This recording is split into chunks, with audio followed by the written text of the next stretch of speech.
Hi అండి, welcome back to my channel. ఈ వీడియోలో శ్రీరామనవమి ముహూర్తం, అలాగే స్వామివారికి నైవేద్యం ఏం సమర్పించాలి, శ్రీరాముల వారు ఏ ముహూర్తంలో జన్మించారు, కళ్యాణం ఎప్పుడు, అయితే పూజ ఎప్పుడు చేయాలి, ఉదయం మధ్యాహ్నమా అనే డౌట్లు కూడా ఉన్నాయి కదండి. అయితే 26న చేయాలా 27న చేయాలా అనేది కూడా మొత్తం ఈ వీడియోలో చూద్దామండి. వీడియో ఎక్కడా స్కిప్ చేయకుండా చూడండి. అలాగే మొదటిసారి వీడియో చూస్తే సబ్స్క్రైబ్ చేసుకోండి, అలాగే లైక్ చేయండి, షేర్ చేయండి. వీడియోలోకి అయితే వెళ్ళిపోదామండి. మనం శ్రీరాముడు జన్మించిన రోజు చైత్రమాసంలో 9వ రోజు, అదే మనం శ్రీరామనవమిగా జరుపుకుంటాము, శుక్లపక్షంలో అండి. అయితే మనకి దశరథ మహారాజు అయోధ్య రాజ్యాన్ని పాలించేవాడు, అది అందరికీ తెలిసిన విషయమే. చాలా సంపద ఉన్న, శక్తి ఉన్న ఆయనకు పిల్లలు లేరనే బాధ అయితే మాత్రం ఉండేది. అప్పుడు మహర్షులు చెప్పడంతో ఆయనకు యజ్ఞం చేశారు. ఆ యజ్ఞ ఫలితమే దేవుడు ప్రసాదంగా ఒక పవిత్రమైన పాయసం అయితే ఇచ్చాడు. ఆ పాయసాన్ని తన భార్యలైన కౌసల్య, సుమిత్ర, కైకేయి వారికి ఇచ్చారండి. అయితే కొన్ని రోజులకు కౌసల్యదేవికి శ్రీరాముడు, కైకేయికి భరతుడు, సుమిత్రకు లక్ష్మణుడు మరియు శత్రుఘ్నుడు కూడా పుట్టారండి.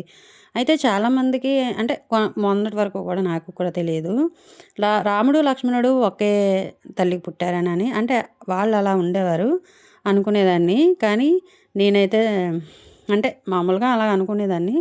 ఈ మధ్య నేను కూడా తెలుసుకుంది ఏంటంటే, సుమిత్రకు లక్ష్మణుడు మరియు శత్రుఘ్నుడు అంటే అలా అన్నదమ్ములు కలిసి ఉండేవారు.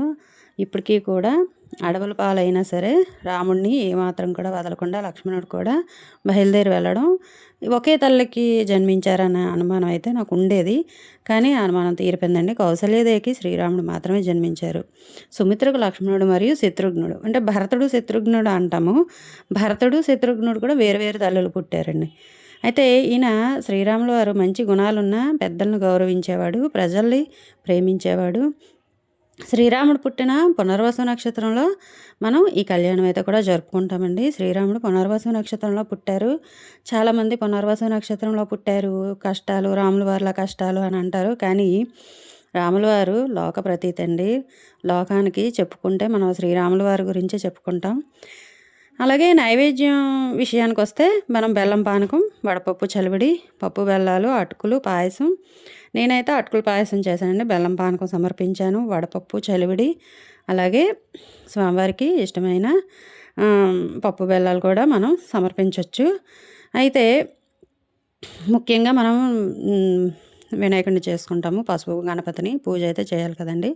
పసుపు గణపతిని చేయాలి. అలాగే మన ముహూర్తం ప్రకారం అంటే మనం ముహూర్తం కూడా చూస్తాం. ఎందుకంటే నక్షత్రాలు, తిథి, వార నక్షత్రాలు అన్నీ కూడా మంచిదైతే ఆ పని కూడా మనకి సక్సెస్ఫుల్గా పని అవుతుంది అని చెప్పి మనం ముహూర్తం చూసుకుంటాం కదా. అలాగే అయితే మన శ్రీరామనవమి ముహూర్తం ఇప్పుడంటే 26న నవమి తిథి అయితే ప్రారంభమవుతుందండి. మధ్యాహ్నం 11:48 నుండి ప్రారంభమవుతుంది.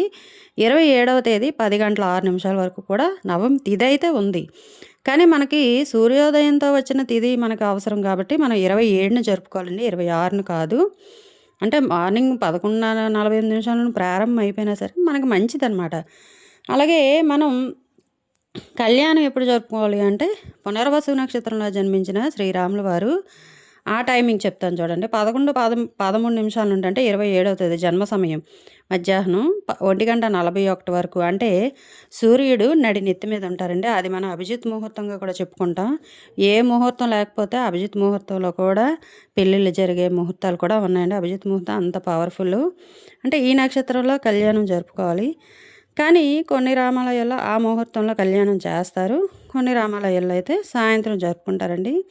అయితే పూజా విధానం, నైవేద్యం కూడా మనం నైవేద్యం కూడా చెప్పుకున్నాం కదండి. అలాగే రాముల వారికి ప్రతి చోట కూడా సీతారాముల కళ్యాణం మనం జరుపుకుంటామండి. ఎందుకంటే మనం ఒకటి దైవ వివాహం గుర్తు చేసుకోవడం, అంటే దైవానికి సంబంధించిన దేవుడికి సంబంధించిన వివాహం, అది మనకి ఎన్నో జన్మల పుణ్యం అండి. అలా ఆ తండ్రికి వివాహం జరగడం మనం చూడడం మన నేత్రానందం నిజంగానే. అలాగే రెండోది కుటుంబ విలువలు నేర్చుకోవడం కోసం కుటుంబం అంతా కూడా కలిసి ఉండడం, భార్యాభర్తల అనుబంధం, ఇవన్నీ కూడా చాటి చెప్పడానికే మనం చేయడం ఈ వివాహం కూడా. అలాగే శుభం కలగాలని నమ్మకం, అంటే భూమి మీద సీతారాముల వారి కళ్యాణం జరగడం అంటే అది చాలా మంచిది కదండి, శుభం కూడా జరుగుతుంది. అలాగే భక్తిని పెంచుకోవడం కూడా, భక్తి కూడా పెరుగుతుంది. శ్రీరాముల వారు అంటే ఎంతో నిజంగా ఆ నామం పలకడమే ఎంతో పుణ్యమండి.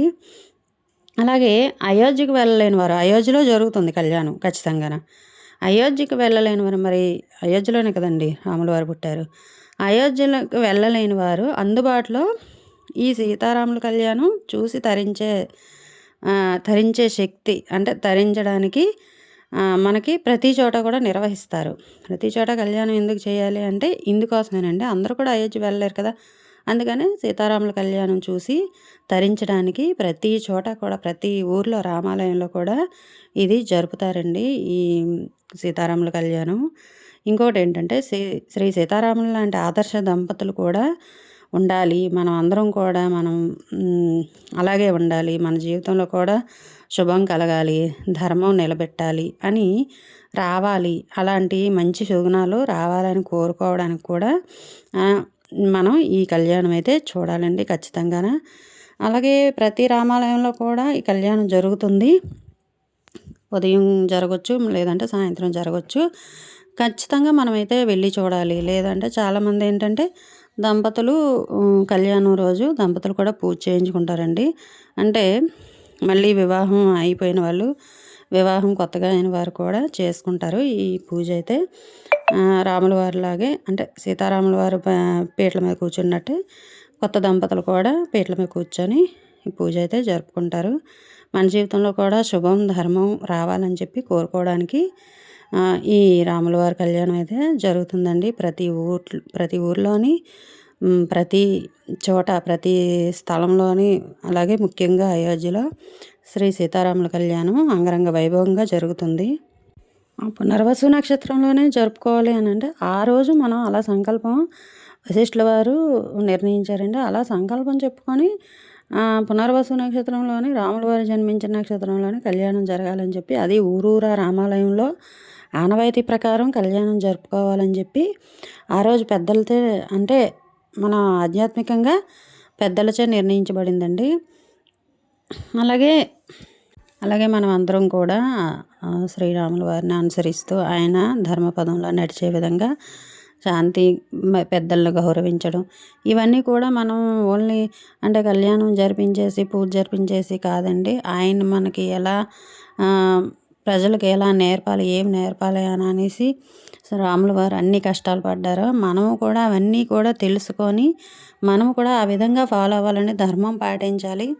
అలాగే ఎటువంటి అధర్మానికి పాల్పడకుండా సత్యమే మాట్లాడుతూ ఎల్లప్పుడూ కూడా రాముల వారిని శ్రీరామ శ్రీరామ అంటూ మనం జపం చేస్తూ, అలాగే శ్రీరామ రామ రామేతి రమే రామే మనోరమే సహస్రనామ తత్తుల్యం రామనామ వరానమే, ఈ మంత్రాన్ని కూడా చదువుతూ మనం జీవనాన్ని సాగించాలని చెప్పి, మనం ధర్మపదంలో నడవాలని చెప్పి శ్రీరాముల వారి కళ్యాణం అయితే ఊరూరా జరుపుకుంటారండి.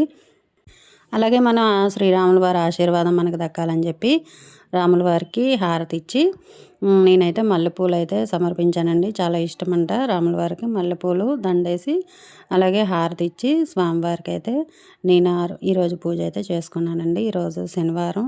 అలాగే ఈ వీడియో వల్ల మీరు కూడా కొన్ని తెలియని విషయాలు తెలుసుకుంటారని చెప్పి నేను ఈ వీడియో అయితే పోస్ట్ చేశానండి. అలాగే ఈ వీడియో కనుక నచ్చితే లైక్ చేయండి, షేర్ చేయండి, సబ్స్క్రైబ్ చేసుకోండి.